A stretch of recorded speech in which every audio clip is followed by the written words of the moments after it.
Hello, friends, and welcome to the Exams Made Simple. We are back again with the Hindu Complete Newspaper Analysis for 4th of October 2023. 4 अक्टूबर 2023 का the Hindu newspaper analysis देखेंगे, ठीक है ना। आप लोग से request रहेगी कि please do like the video. जो लोग देख रहे हैं, मैंने आपको प्रॉमिस किया था कि 1 अक्टूबर के बाद कंटिन्यूटी ब्रेक नहीं होगी, तो that I am holding upon to that promise. And please do like the video, do share it among your friends as well. इसके बाहर आपको कुछ नहीं पढ़ना है, मैं बिल्कुल आपको यूपीएससी पैटर्न का ही पढ़ाऊंगा। जो पॉइंट्स इंपॉर्टेंट है, कैसे क्वेश्चन आते हैं, कैसे नहीं आते, मैं हर चीज़ आपको बताता जाऊंगा, ठीक है ना। Stick to that. सबसे पहले स्टार्ट करेंगे मैप ऑफ द डे के साथ। तो जो मैंने मैप आज उठाया है वो है कॉकसस रीजन का, क्योंकि बहुत ज़्यादा न्यूज़ में रहता है अजरबैजान, नगोर्नो कराबाख, इन सब चीज़ों के कारण से। देखो कॉकसस रीजन जो हमारा है वो एक्चुअली कॉकसस माउंटेन रेंजेस के कारण आता है, ठीक है ना। एंड ये माउंटेन रेंजेस जो हैं बेसिकली इसमें वन ऑफ द जो सबसे बड़ी यूरोप की पीक है, कहना चाहिए एल्ब्रस जिसको हम बोलते हैं, तो वो यहाँ पे पाई जाती है। मेन जो कॉकसस का की पॉइंट है वो आपको याद रखना कि ये 2 सीज के बीच में आता है, 2 इंपॉर्टेंट सीज के बीच में आता है। एक है आपका ब्लैक सी और दूसरा है आपका कैस्पियन सी, ठीक है ना। Black sea and the Caspian sea. और मेजरली 4 कंट्रीज हैं जो कि इसको बनाती हैं, कॉकसस रीजन को बनाने वाली मेजरली 4 कंट्रीज हैं। सबसे ऊपर आपको रशिया दिख रहा होगा, सेकंड नंबर पे आपको जॉर्जिया दिख रहा होगा ग्रीन में जो है। देन आपको यहाँ पे पर्पल, ये कलर कौन सा है मुझे नहीं पता, लेकिन ये कुछ जो भी कलर है इसमें आर्मेनिया दिख रहा होगा आपको। ये पिंक में भी, I don't know what colour is this, आप लोग बताएंगे क्योंकि आजकल वो बड़े नाटक हो गए हैं। बेबी पिंक है, ये एडल्ट पिंक है, ये ओल्ड एज सेनाइल पिंक है, कुछ भी हो सकता है। I don't know the colours, but मेरे हिसाब से ये या मेरे हिसाब से भी पर्पल या मैं पिंक बोलता। ग्रीन में I am pretty sure green है ये जॉर्जिया। एंड रेड है, अब रेड में भी 2-3 शेड्स हैं उसमें, आई डोंट नो। रेड है आपका रशिया एंड अजरबैजान है आपका, आई विल से येलो, है ना। तो ये कलर के ये 4 कंट्रीज हैं जो मेजरली इसको बताते हैं। और ये है कॉकसस रीजन, मैंने आपको बताया कॉकसस माउंटेन रेंजेस। एल्ब्रस जो है, जो यूरोप की सबसे बड़ी पीक है, हाईएस्ट पीक्स जो है वो यहाँ पे लाई करती है। 2 मेजर सीज हैं जिनके बीच में ये रीजन आता है, जिसमें एक है ब्लैक सी एंड दूसरा है द कैस्पियन सी। तो I hope you got clarity regarding this map. काफी इंपॉर्टेंट मैप है ये। कंट्रीज जरूर याद रखिएगा, कोई क्वेश्चन यूपीएससी पूछ सकता है, क्योंकि नगोर्नो काराबाख उसने पूछ लिया है, अब वो कॉकसस के ऊपर क्वेश्चन पूछ सकता है। जैसे एक बार इजराइल और सीरिया जब न्यूज में थे, है ना, तो उसने वहाँ के जो पीक था उसके बारे में पूछा था, है ना। गोलन हाइट्स के बारे में क्वेश्चन पूछा था, है ना। गोलन हाइट्स जैसा है वैसा ही कॉकसस है, ठीक है। I hope you got clarity. Move करते हैं फ्रंट पेज की सबसे बड़ी न्यूज़ के साथ। ये है फिजिक्स का नोबेल प्राइज। कल मैंने आपको बताया था द मेडिसिन या फिजियोलॉजी का जो नोबेल प्राइज है, जिसको ड्रू वीजमैन और करिको कैतालिन को मिला था। आज हम बात करेंगे फिजिक्स के नोबेल प्राइज की, जो 3 लोगों को दिया गया है, Pierre Agostini, Ferenc Krausz and N A L. Huillier, याद रखिएगा, ठीक है ना। Pierre Agostini, Ferenc Krausz and N A. Huillier, ठीक है ना। अब इन्होंने किया क्या है, why they have got this. तो एक्चुअली इन्होंने जो इलेक्ट्रॉन है उसके मूवमेंट को ट्रैक किया है in the unit of a time known as attosecond. याद रखिएगा, ये यूनिट जरूर याद रखिएगा। They have detected the changes in electrons. याद रखिएगा क्या इन्होंने डिटेक्ट क्या किया है, changes in the electron. They have detected the changes in the electron in a few tenth of a attosecond. याद रखिएगा यूनिट क्या है, मतलब एक एटो सेकेंड के भी 10th पार्ट में क्या चेंजेस हो रहे हैं इलेक्ट्रॉन में, मूवमेंट में, उसको ट्रैक किया है इन्होंने। Attosecond is a unit so short that there are as many attosecond in 1 second as there have been second since the birth of the universe. अब आप देख सकते हैं एटो सेकेंड इतनी छोटी यूनिट है कि 1 सेकेंड में इतने एटो सेकेंड होते हैं जितने सेकेंड्स हैं since the birth of the universe. मतलब यूनिवर्स के पैदाफोर, मतलब 13.5 बिलियन ईयर्स के पहले जब जितने अभी तक सेकंड हुए ना, उतने 1 सेकंड में एटो सेकंड होते हैं। तो उस एटो सेकंड के भी 10th पार्ट में कितना मूवमेंट होता है इलेक्ट्रॉन में, क्या मूवमेंट हो रहा है, उसको डिटेक्ट किया था इन्होंने। नाउ ये जो अब एटो सेकेंड, आपको पता कैसे चलेगा कि एटो सेकेंड में कैसे किया, तो इन्होंने जनरेट की थी attosecond pulse of light, ठीक है ना। तो they have the capability to generate this attosecond pulse of light, and उसी के अंदर इन्होंने इलेक्ट्रॉन्स का जो मूवमेंट है उसमें क्या चेंजेस है उसको डिटेक्ट किया था। अब ये बहुत इंपॉर्टेंट है, बहुत फील्ड्स में इसका यूज हो सकता है, इलेक्ट्रॉनिक्स में स्पेशली, क्योंकि आप इलेक्ट्रॉन्स को अगर कंट्रोल कर लोगे तो इलेक्ट्रॉनिक्स का फील्ड आपके लिए ओपन हो जाएगा। इसके अलावा इन विट्रो डायग्नोस्टिक टेक्निक्स में इसका यूज होगा, मेडिकल में इसका बहुत यूज है, इन विट्रो डायग्नोस्टिक टेक्निक्स में इसका यूज किया जा सकता है, ठीक है ना। एंड डिसीज सैंपल्स को ट्रेस करने में, डायग्नोस करने में भी इसका काफी ज्यादा योगदान रह सकता है। तो आप देख सकते हैं एटो सेकेंड लाइट पल्स को जनरेट करने में डॉक्टर एल ह्यूलर जो थे 1987 से उन्होंने एक्सप्लेन किया था, and he refined the principles of producing attosecond light pulse. Electrons के मूवमेंट को फ्यू हंड्रेड एटो सेकेंड्स में उन्होंने डिटेक्ट किया। इसके अलावा एगोस्टिनी ने produced a series of pulses using the principles using each of 250 attosecond duration. तो इन्होंने एगोस्टिनी ने एक्चुअली उस प्रिंसिपल का यूज किया जो कि ह्यूलर ने बनाया था। उस प्रिंसिपल के बेसिस पे 250 एटो सेकेंड ड्यूरेशन का उन्होंने पल्सेस जनरेट किया था, ठीक है ना। I hope you got clarity regarding that as well.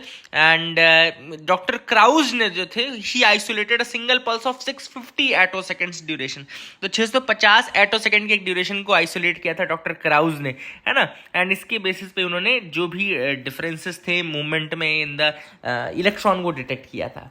अगली जो न्यूज़ है वो है फ्रंट पेज की ही, NewsClick founder arrested under UAPA. तो न्यूज़ क्लिक नाम का जो प्लेटफॉर्म है उसके फाउंडर को यूएपीए के अंदर अरेस्ट किया गया है।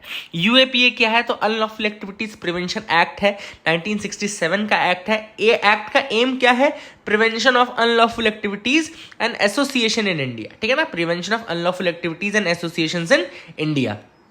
अब देखो क्या होता है, की प्रोविजंस इसमें क्या क्या है। तो सेक्शन 3 जो है यूएपीए का, वो इंपावर करता है सेंट्रल गवर्नमेंट को to declare an association as unlawful if it believes that the association is involved in unlawful activities that threaten the sovereignty, unity, integrity of India, ठीक है। इसके अलावा सेक्शन 43D सब सेक्शन 5 है act का, विच leaves very little room for judicial reasoning, क्योंकि बहुत ज्यादा tough है इसमें बेल मिलना, यूएपीए में बहुत ज्यादा टफ होता है, क्योंकि इसमें पब्लिक प्रोसिक्यूटर को अपॉर्चुनिटी दी जाती है कि बेल क्यों ना दी जाए। मतलब ये नहीं दी जाती कि डिफेंडेंट को नहीं दी जाती कि आपको क्यों बेल दी जाए, पब्लिक प्रोसिक्यूटर को दी जाती है कि क्यों ना दी जाए। अगर उसने सेटिस्फाई करवा दिया कि बेल नहीं मिलनी चाहिए, जो कि उसका मेन काम ही है पब्लिक प्रोसिक्यूटर का, तो ऑब्वियसली बात है फिर बेल नहीं मिल पाएगी। इसके अलावा हाईएस्ट पेनल्टीज में डेथ पेनल्टी, लाइफ इम्प्रिजनमेंट तक की है। एंड यूएपी के अंतर्गत इन्वेस्टिगेशन एजेंसी जो है उसको 180 दिन मिलते हैं चार्जशीट के लिए। नॉर्मली जो चार्जशीट के लिए दिन है वो 90 दिन है, लेकिन यूएपी के अंदर जो दिन है चार्जशीट के लिए वो 180 डेज है। तो ये काफ़ी बड़ा पीरियड है जो कि पुलिस को मिल जाता है for the chargesheet and all. तो काफ़ी बना के अच्छे से वो बना सकते हैं चार्जशीट एंड ऑल, ठीक है। And it both Indians and foreign nationals can be charge under UAP, दोनों के ऊपर एप्लीकेबल होता है। फिर इसमें अमेंडमेंट्स किए गए, 2004 में एक अमेंडमेंट लाया गया जिसमें टेररिस्ट एक्ट को इसके अंतर्गत इंक्लूड किया गया। उसके बाद 2019 में अमेंडमेंट लाया गया जिसमें गवर्नमेंट ने कहा कि एक व्यक्ति को, मतलब you can label the people as terrorist. अभी तक ऑर्गेनाइजेशंस की बात चल रही थी, लेकिन 2019 में जब अमेंडमेंट हुआ तो उसमें यह कहा गया कि now you can label the people as terrorist also if the commuter participate in terrorist act और plan terrorist attacks and all, ठीक है ना। तो काफी इंपॉर्टेंट है। इसके अलावा it has empowered the director general of NIA का जो डायरेक्टर जनरल है उसको परमिशन दी गई है to grant approval of seizure और अटैचमेंट ऑफ द प्रॉपर्टी। तो डीजी एनआईए को बहुत पावर दी गई है इसमें, ये भी इंपॉर्टेंट आपको याद रखना है। एनआईए में अगर रैंक ऑफ इंस्पेक्टर या एवब का कोई ऑफिसर है तो वो इन्वेस्टिगेट कर सकता है cases of terrorism and all, है ना। तो ये आपको याद रखना है। I hope you got clarity regarding that as well. काफी इंपॉर्टेंट एक्ट है, मैंने आपको चीजें सारी बता दी हैं जो भी इंपॉर्टेंट थी। आई hope you got clarity. Green war room now starts 24/7 operations. तो दिल्ली गवर्नमेंट का मैंने कल भी आपको बताया था, ग्रीन वॉर रूम स्टार्ट किया गया है, which is a control centre to monitor air pollution and solve the complaints. तो दोनों काम करेगा। It will act as a control centre which will monitor the air pollution also and it will solve the complaints also. तो दोनों काम है इसका, control करना, कंट्रोल सेंटर के रूप में काम करना ताकि मॉनिटर किया जा सके एयर पोल्यूशन को और कंप्लेंट्स जो मिले उनको सॉल्व किया जा सके, ठीक है ना। तो green war room, you have to remember this as well. और एयर पोल्यूशन बहुत ज्यादा परेशान रहता है दिल्ली और सराउंडिंग एरिया, इसी कारण से इसको बनाया गया था। I hope you got clarity regarding that as well. आगे मूव करते हैं। ग्रीन वॉर रूम दिल्ली में स्टार्ट किया गया, तो ऑब्वियसली बात है आप बता सकते हैं। आगे मूव करते हैं। Now we can move ahead. We just wait for the pages to load. Sometimes it becomes hectic, है ना. एडिटोरियल पे आते हैं 8वें पेज पे. पहला जो एडिटोरियल है, the triumph of the Vachathi over a hostile state. अब एक्चुअली हुआ क्या, मैं आपको सिंपल से ये वचाथी जजमेंट बताना चाहता था, इस कारण से ये आर्टिकल उठाया. अदरवाइज ये आर्टिकल आपको यूपीएससी मेंस नहीं पूछेगा, लेकिन आप एज अ केस स्टडी इसको यूज कर सकते हो. They can ask you in the prelims as well. थोड़ा सा लोकेशन के हिसाब से क्वेश्चन पूछ सकते हैं आप. बेसिकली अगर उनको स्ट्रेट फॉरवर्ड आपका नॉलेज चेक करना है तो जजमेंट के बारे में पूछ सकते हैं. तो मद्रास हाई कोर्ट ने जजमेंट दिया रिसेंटली, जहां पे वचाथी जो कि जगह तमिलनाडु में है, वहां पे ह्यूमन राइट्स वायलेशन को उन्होंने अपहोल्ड किया. मतलब उन्होंने कहा कि ये किया गया था by the government authorities.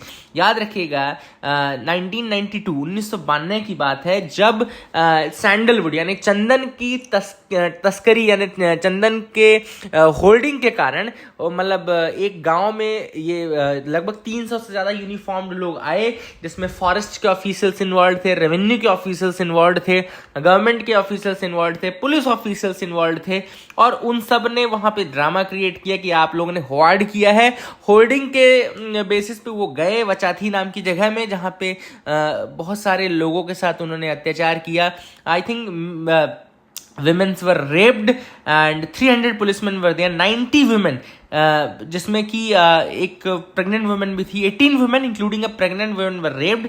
90 women, 28 children, 15 were illegally confined in forest rangers office. Forest ranger के ऑफिस में किया भी गया है ना. एंड ये सारी चीज़ें मतलब बहुत ज़्यादा मतलब जो स्ट्रेट एट्रोसिटी है उसको रिफ्लेक्ट करता है. और मतलब मद्रास हाई कोर्ट का इस जजमेंट को देना, उसको अपहोल्ड करना कि हाँ ये चीज़ की गई थी, उसको एक्सेप्ट करना, ये दिखाता है कि अभी भी जुडिशरी में थोड़ी सी उम्मीद जगाई जा सकती है, थोड़ी सी उम्मीद रखी जा सकती है. It's a very important judgement and it's a triumph of the people over the state.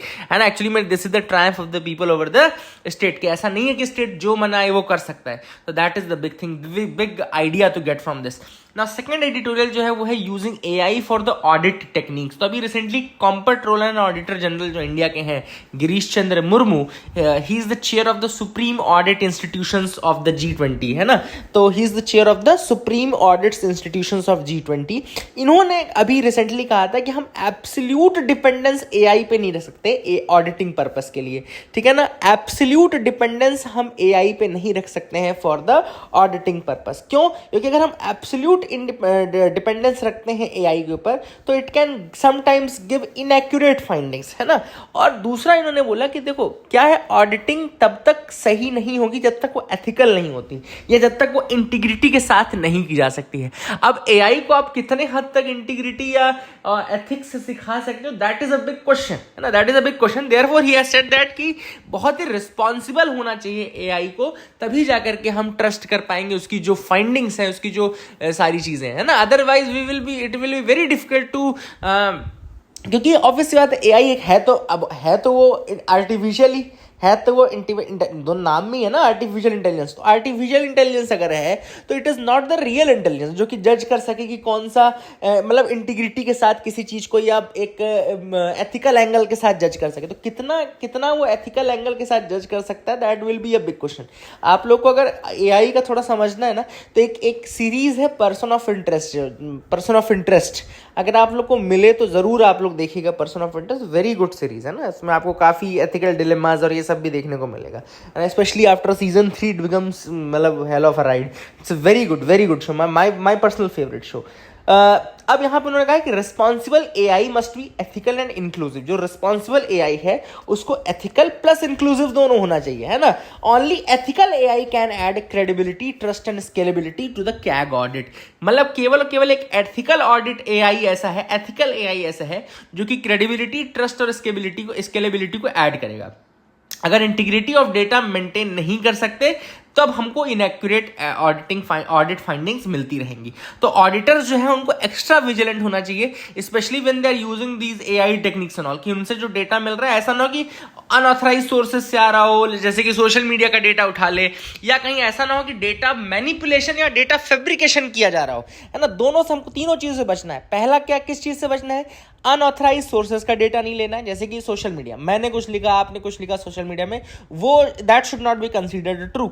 Second thing, data manipulation नहीं होना चाहिए, डेटा मैनिपुलेट ना करें। जैसे मान लो अगर एक आंकड़ा आया है 20% लोग गरीबी रेखा के नीचे हैं, तो मैं दोनों तरीके से बोल सकता हूँ कि भारत में 20% सोचो लोग गरीबी रेखा के नीचे हैं, मैंने इस तरह से बताया तो निगेटिव लगा।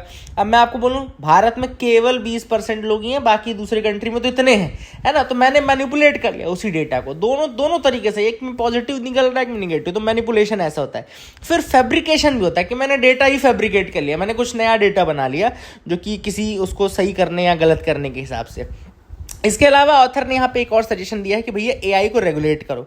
ईयू ने कर लिया है, यूरोपियन पार्लियामेंट ने जून में ही अप्रूव किया है ईयू एआई एक्ट। अगर आप लोगों को पता होगा कि पूरे वर्ल्ड में ये first of its kind experiment है, जहाँ पे उन्होंने ये कहा है कि चैट जीपीटी हो या ये सब भी हो, इन सब के ऊपर रिस्ट्रिक्शन और स्क्रूटनी रखने के लिए उन्होंने डेवलप किया है। इसके अलावा उन्होंने ये भी कहा कि डेवलपर्स जो है वो अपने कोड को पहले इनके पास भेजेंगे ताकि वो लोग चेक करें कि कुछ ऐसा ना हो, मतलब कि कोई प्रॉब्लम तो नहीं है एंड ऑल, है ना। इसके अलावा वही सारी चीज़ें हैं कि इंडिया में भी इसी तरीके का एक एआई रेगुलेशन होना चाहिए on the lines of that EU act, या फिर आप उससे और बेटर बना सकते, you have the opportunity to make that, है ना।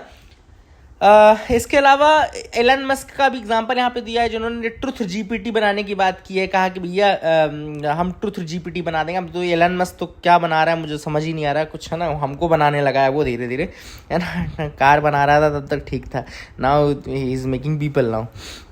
एंड इसके अलावा चैलेंजेस क्या क्या है, तो ऑथर ने सबसे पहले बताया कि भैया ऑडिट सबसे बड़ा चैलेंज तो है कि इतने जगह से डेटा आएगा। भाई इंडिया का अगर हम बात करें तो इतने जगह का डेटा है कि भैया एक तो यूनिफॉर्मिटी नहीं है डेटा कलेक्शन में, है ना, हर डिपार्टमेंट अलग तरीके से डेटा कलेक्ट कर रहा है, तो पहला तो उसमें है। इसके अलावा जो डेटा है कहीं ऐसा ना हो कि अनऑथराइज सोर्सेज से लिया जाने लगे, तो डेटा का सोर्स भी चेक करना बहुत ज़रूरी है। फिर data integration and cross referencing बहुत कम्बरसम इंडिया में, कि डेटा इंटीग्रेशन कैसे आप करोगे, है ना, तो that will become a very tough thing also. इसके अलावा हमको क्या करना पड़ेगा कि हमको सारी जो प्लेटफॉर्म्स हैं सबका डेटा एक लाइन में सिंक्रोनाइज करना पड़ेगा गवर्नमेंट की आईटी पॉलिसी के अकॉर्डिंग, है ना। तो all this things are there, and जो कि यहाँ पे ऑथर ने डिस्कस किया। I hope you got clarity regarding these. The shut down of the Afghan embassy, तो अभी रिसेंटली हुआ क्या, 30 सितंबर के दिन, जिसमें ministry of foreign affairs of Islamic Republic of Afghanistan ने अनाउंस कर दिया कि उनकी जो एम्बेसी है अफगानिस्तान की इन दिल्ली वो क्लोज की जा रही है।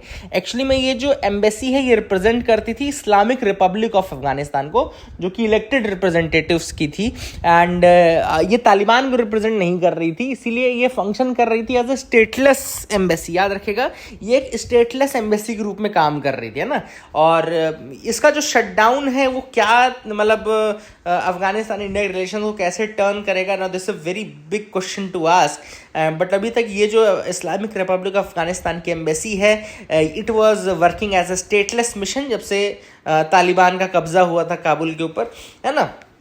याद रखिएगा तालिबान के साथ इंडिया के कोई डिप्लोमेटिक रिलेशनशिप नहीं है, India does not have a diplomatic relationship with Afghanistan. But ऐसा नहीं है कि अफगानिस्तान तालिबान से हम बात नहीं करते, तालिबान से हम बात करते हैं। इनफैक्ट अभी काजन, जो कि रशिया में जगह, मैंने आपको बताया था कि काजन डिक्लेरेशन भी आया है, मॉस्को फॉर्मेट की बात जहाँ हुई थी, 9 कंट्रीज जिसका मेंबर है। आप लोग से रिक्वेस्ट है कि मॉस्को फॉर्मेट की 9 कंट्रीज के नाम मुझे कमेंट सेक्शन में लिख करके बताइए।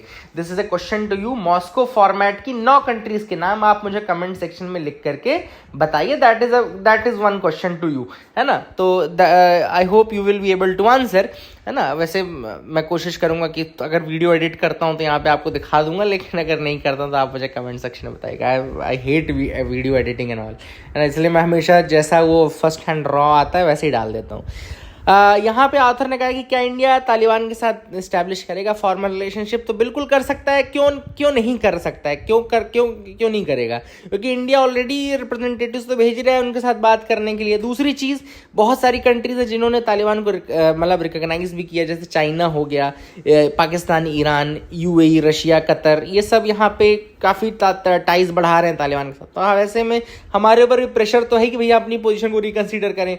हालांकि इंडिया ने तालिबान के साथ कभी भी डिप्लोमेटिक रिलेशन नहीं बनाए हैं, चाहे 96 से 2001 की गवर्नमेंट हो तालिबान की, चाहे अभी वाली गवर्नमेंट हो, है ना। नगोर्नो काराबाख स्टैंड ऑफ, ये बात चल रही है, मैंने आपको ऑलरेडी बताया, नगोर्नो काराबाख आर्मेनिया अजरबैजान की लड़ाई है। अभी रिसेंटली आर्मेनिया ने ये भी कहा है कि वो आईसीसी यानी कि इंटरनेशनल क्रिमिनल कोर्ट को ज्वाइन करेगा। ये भी रशिया के लिए एक ब्लो है, क्योंकि आर्मेनिया वैसे रशिया का दोस्त माना जाता है, बट आईसीसी ने ये कहा है कि जो भी आईसीसी ज्वाइन करने वाली कंट्री है वो सब व्लादिमीर पुतिन को अरेस्ट करेंगे। तो अगर आर्मेनिया ज्वाइन कर रहा है आईसीसी को, तो इसका मतलब है कि उसको भी व्लादिमीर पुतिन को अरेस्ट करना पड़ेगा। हालांकि आर्मेनिया ने कहा है कि हम नहीं अरेस्ट करेंगे, लेकिन फिर भी वो तो है, कहने वाली बात और पेपर की बात तो अलग हो जाती है ना। तो वही वाली बात है यहाँ पे। आई hope you got clarity. Nagorno Karabakh का तो आपको पता ही है कि ये यहाँ पे आर्मेनियंस मेजॉरिटी पे थे, अज़ारी कम्युनिटी मेजॉरिटी पे नहीं थी। मतलब अज़रबैजान वाली अज़ेरी कम्युनिटी माइनॉरिटी कम्युनिटी थी, और अज़रबैजान इंटरनेशनली इसको क्लेम करता है, लेकिन आर्मेनिया कहता है कि भाई चूंकि एथनिकली ये आर्मेनियंस ज़्यादा हैं इसलिए हमारे पास होना चाहिए। बट अभी अज़रबैजान ने बहुत ज़्यादा वहाँ पे ब्लिट्ज़क्रीग और अटैक किया, इस कारण से ये दिक्कत में हुई। अगला टॉपिक जो है बहुत प्यारा टॉपिक है, सर्कुलर माइग्रेशन। सर्कुलर माइग्रेशन के दोनों साइड, मतलब कि अच्छा बुरा दोनों साइड देखना है। यहाँ पर बात चल रही है सर्कुलर माइग्रेशन की क्या है। सबसे पहले तो circular migration is a repetitive form of migration wherein people move to another place, जिसको हम डेस्टिनेशन कंट्री बोलेंगे, and back to the country of origin. मतलब कि ए कंट्री से बी कंट्री में गए और बी कंट्री से ए कंट्री में वापस आ गए। तो ये क्या हो गया, आपका एक लूप कंप्लीट हो गया है ना।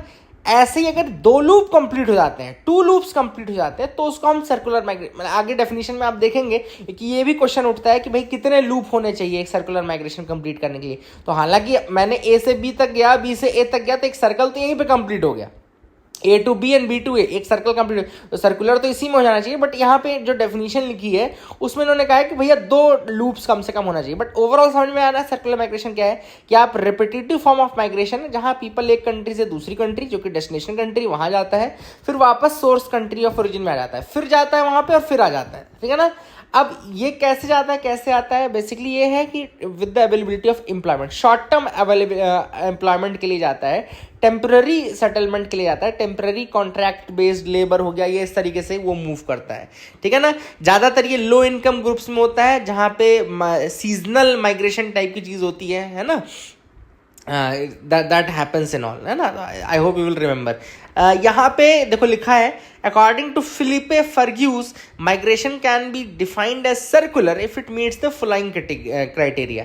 There is a temporary residence in the destination location, मतलब डेस्टिनेशन लोकेशन में आपका टेम्पररी रेसिडेंस होना चाहिए, आपका परमानेंट घर नहीं होना चाहिए, है ना। Multiple entries into the destination country, there is freedom of movement between the country of origin and country of destination, there is a legal right to stay in the destination, there is a protection of migrants rights, and if there is a healthy demand for temporary labor in the destination country। तो ये सारे conditions हैं, हाँ। तो simple है, ऐसी कोई ज़्यादा खास बात तो नहीं है। तो यहाँ पे देखो लिखा है कि देखो यहाँ पे जो मैं आपको चीज़ बता रहा था ना कि लूप्स वाली, तो ये है देखो कि टेम्पररी सर्कुलर माइग्रेंट आपको तब माना जाता है when you have completed at least 2 loops. देखो लिखा है ना, at least 2 loops between the countries, मतलब कि if you move from A to B and back to A, then you return, या आपको रिटर्न माइग्रेंट बोलते हैं। But if you move from A to B again and then again to A, then you are known as circular migrant, ठीक है ना। तो पहले case में आप रिटर्न माइग्रेंट हो, दूसरे केस में एक लूप में रिटर्न माइग्रेंट हो, 2 लूप्स में आप सर्कुलर माइग्रेंट हो जाते हो, ठीक है ना। तो that is a thing which is important.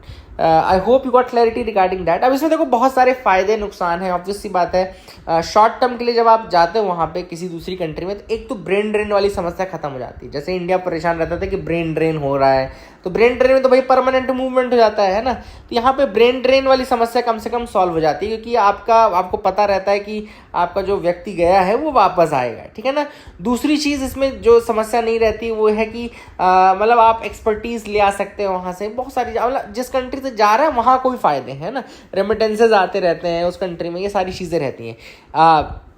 जो जिस कंट्री में गया है वहाँ पे क्या फ़ायदा होगा, वहाँ पे फ़ायदा होगा कि भैया कि उनको शॉर्ट टर्म में ह्यूमन रिसोर्स मिल जाएगा। जैसे जापान एक ऐसी कंट्री जहाँ पे एज ज़्यादा हो गई लोगों की, तो शॉर्ट टर्म में उसको अगर ह्यूमन रिसोर्स चाहिए तो वहाँ पे उनको लिए फ़ायदा। तो इनके दोनों साइड है, ऐसे नेगेटिव साइड्स भी, ऐसा नहीं कि नेगेटिव साइड नहीं। नेगेटिव साइड क्या है, जैसे मान लो अमेरिका गए, इंडियंस गए, तो माइग्रेंट अगर वहाँ पर जॉब लेने लगेंगे तो वहाँ पर कल्चरल बहुत सारा मतलब बैकलैश होने लगेगा।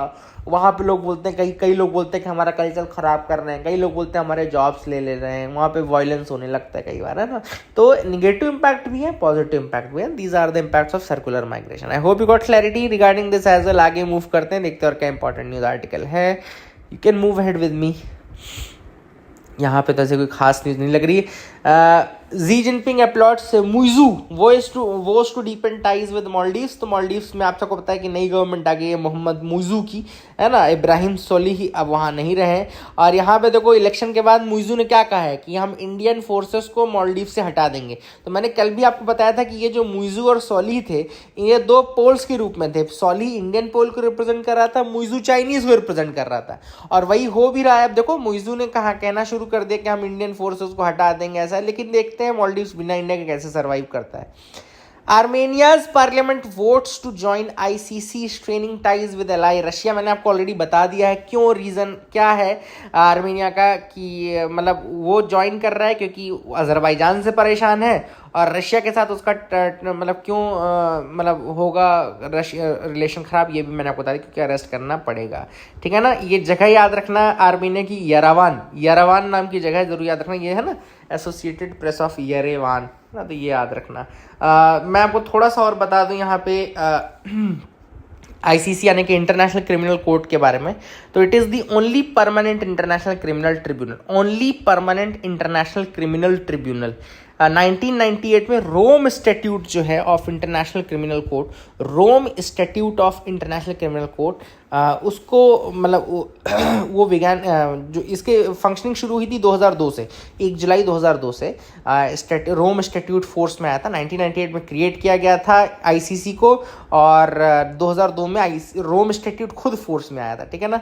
मैंडेट क्या है कि इन्वेस्टिगेट करता है और ट्राई करता है इंडिविजुअल्स को who are charged with the gravest crimes of concern to the international community, ठीक है ना। जैसे जीनोसाइड में अगर कोई इंडिविजुअल इन्वॉल्व है, वॉर क्राइम्स में कोई इंडिविजुअल इन्वॉल्व है, क्राइम्स अगेंस्ट ह्यूमैनिटी में कोई इंडिविजुअल इन्वॉल्व है, क्राइम्स ऑफ एग्रेशन में कोई इंडिविजुअल इन्वॉल्व है, तो इन सबको ये ट्राई करता है। हेग नीदरलैंड्स में इसका हेडक्वार्टर है। 123 नेशंस बेसिकली इसके मेंबर्स हैं, ज़्यादा parties to the Rome statute, याद रखेगा। फंडिंग जो है वो contribution from the state parties by voluntary contribution आता है।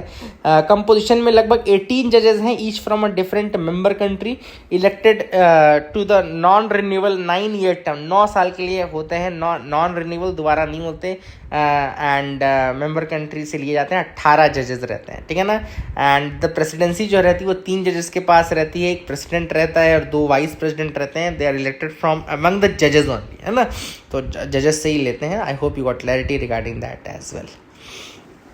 आगे मूव करते हैं, देखते हैं और क्या इंपॉर्टेंट न्यूज़ आर्टिकल है।